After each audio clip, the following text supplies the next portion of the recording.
देखो standard 5th part 2 है सुलभ भारतीय, ठीक है। यहाँ पर देखो ये पोएम का नाम है, चैप्टर 8 है कोना पासून काय धयावे। कोना पासून का मतलब होता है कि किसके यहाँ से क्या क्या लेना है। कोना पासून काय धयावे मतलब क्या है, किसके पास से क्या क्या लेना है। देखो एका वाचा, एका का मतलब क्या होता है सुनो, और वाचा का मतलब क्या होगा पढ़ो। सुनो और पढ़ो। ध्यान देना, यहाँ पे देख रहे हो ना फिगर में क्या दिख रहा है, सूरज दिख रहा है और यहाँ पे चांद दिख रहा है, यहाँ पर तुमको बच्चे दिख रहे हैं, यहाँ पे क्या दिख रहा है झरने दिख रहे हैं, और क्या है पेड़ दिख रहा है। तो इस पोएम में हम यही पढ़ने वाले हैं कि किससे हमको क्या चीज़ लेना है, या ये बोलो कि किससे हमको क्या चीज़ सीखना है, ठीक है।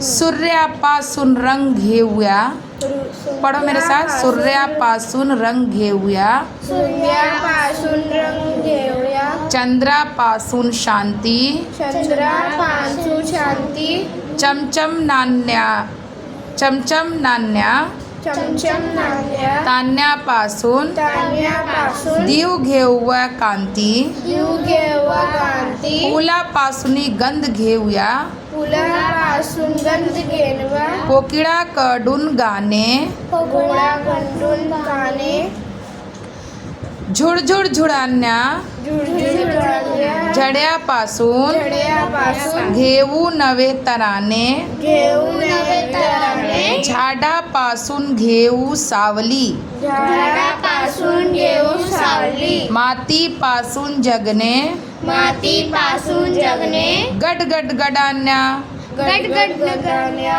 दगापासूनी ढगापासून घेऊ जीवन गाणे, घेऊ जीवन गाणे, प्रभात काळी एक शिकवा, प्रभात काळी एक शिकवा, जगवित जीव जगवा, जगवित जीव जगवा, संध्या समयी एक होऊनी, संध्या समय एक होऊनी, सारे मित्र हसवा, सारे मित्र हसवा, नीलम मान गावे। लिखने वाले कौन है, नीलम मान गावे।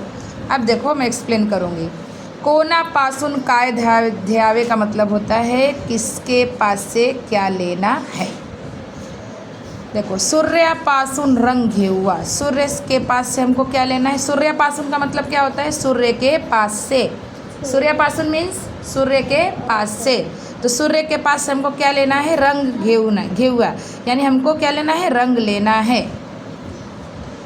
सूर्य के पास हमको क्या लेना है, रंग लेना है।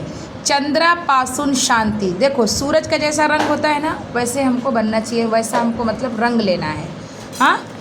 और चंद्रापासून शांति, चाँद से हमको क्या लेना है, चाँद से हमको शांति लेना। जिस तरह से शांति में यानी ये बोलो कि रात में ही चाँद दिखता है ना, तो चाँद से हमको क्या लेना है, शांति लेना है। यानी कहने का ये मतलब है जिस तरह से चाँद शांत होकर के सबको उजाला देता है ना, चांदनी देता है, उसी तरह हमको शांत रहना चाहिए। यानी चंद्रापासून चाँद से हमको क्या लेना चाहिए, शांति लेना चाहिए।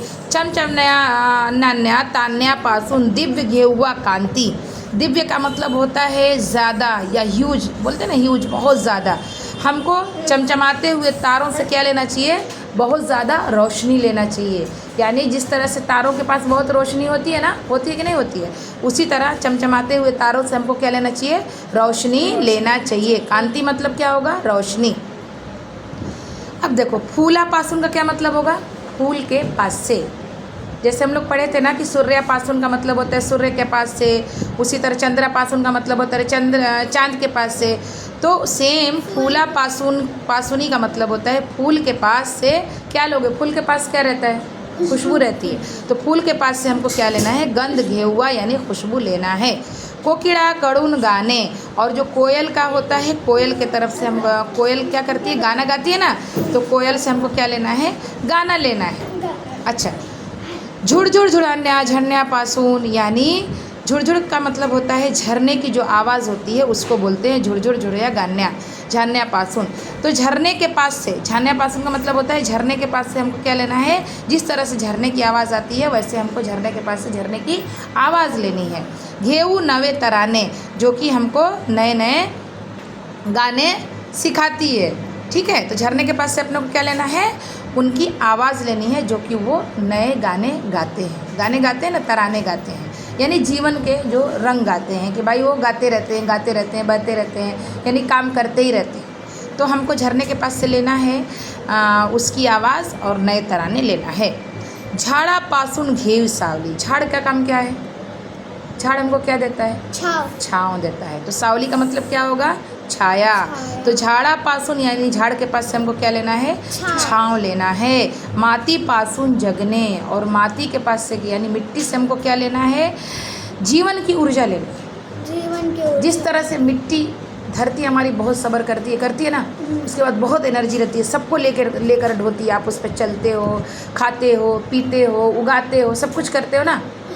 तो धरती के पास जो क्षमता होती है, जो ऊर्जा होती है, सबसे ज़्यादा धरती के पास होती है। तो ऊर्जा हमको एनर्जी कहाँ से लेनी है, धरती के पास से हमको क्या लेना है, एनर्जी लेना है, यानी जीवन की ऊर्जा लेनी है। किससे, धरती से।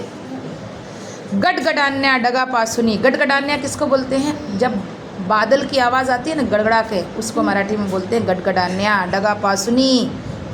घेऊ जीवन गाने, जिस तरह से बादल गाते हैं, यानी बादल आवाज़ करके गाते हैं, तो बादलों के पास से हमको क्या लेना है, उनके गाने लेने हैं, जिस तरह से वो गाने गाते हैं। प्रभात काली, प्रभात काली का मतलब होता है सुबह सुबह का समय, एकदम सुबह सुबह। सुबह सुबह एक शिकवा, सुबह सुबह हमको एक सीख मिलती है। शिकवा मतलब सीखना, सीख मिलती है कि सुबह सुबह हमको क्या सीख मिलती है, जगवित जीव जगुआ, अपने भी जियो और दूसरों को भी शांति से जीने दो।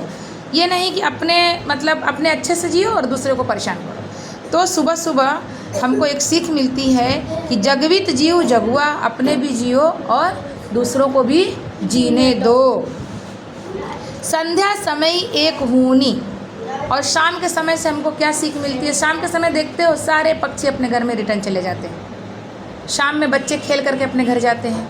तो शाम में एक हमको सीख मिलती है कि शाम में एक हो जाओ, दैट मीन्स संध्या समय एक होनी। तो संध्या समय यानी शाम में हमको एक हो जाना चाहिए, सारे मित्र हंसुआ, और सभी मित्र मिल करके क्या करने का, हंसने का। ये लिखने वाले कौन है, नीलम मान गावे। नीलम मान गावे। ओके, समझ में आया।